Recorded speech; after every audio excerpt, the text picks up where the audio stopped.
La communauté internationale se mobilise pour lutter contre les effets du changement climatique et leurs répercussions sur les ressources en eau. Un cadre d'action mondial est initié sur la période 2015-2030, basé sur les principes du développement durable. Il s'incarne dans l'agenda 2030 et les objectifs du développement durable ODD. Parmi ces objectifs, l'ODD 6 cible spécifiquement l'eau, l'assainissement et l'hygiène. Et l'ODD 13, les mesures de lutte contre le changement climatique. Chaque pays et chaque territoire est appelé à se mobiliser à son propre niveau pour contribuer à l'atteinte des ODD. C'est le cas de l'Agence de l'eau Rhône-Méditerranée-Corse. Le PSO est allé à sa rencontre pour lui donner la parole.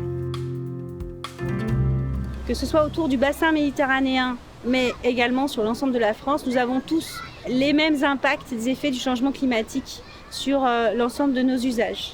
Donc nous sommes tous impactés par un stress hydrique important et il va être nécessaire de contribuer notamment à l'objectif de développement durable numéro 6 qui vise à continuer à donner l'accès à l'eau à tous et à promouvoir l'assainissement pour tous, mais aussi à partager l'eau entre l'ensemble des usages pour faire face aux pressions que nous aurons. Le comité de bassin avec l'ensemble des usagers a acté que l'eau potable devrait diminuer sa consommation de moins 16%, les industriels devront diminuer leur consommation de 15% et l'agriculture devra stabiliser ses prélèvements malgré les effets du changement climatique. On ne va pas trouver la solution chacun dans son coin en travaillant individuellement, ou en tout cas on risque de recommencer plusieurs fois les mêmes expériences.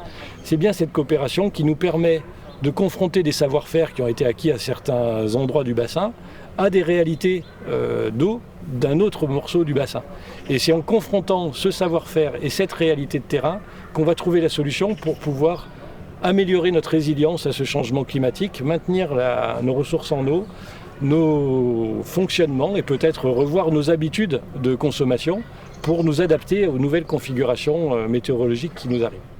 Et c'est cette recherche collective de solutions adaptées à cette situation dégradée qui va nous permettre de donner des réponses aux objectifs du développement durable pour nos collectivités locales, pour nos territoires en France et aussi pour les territoires du Sud. Tout ça va être additionné, cumulé et on mesurera l'efficacité de nos actions avec ces indicateurs objectifs du développement durable.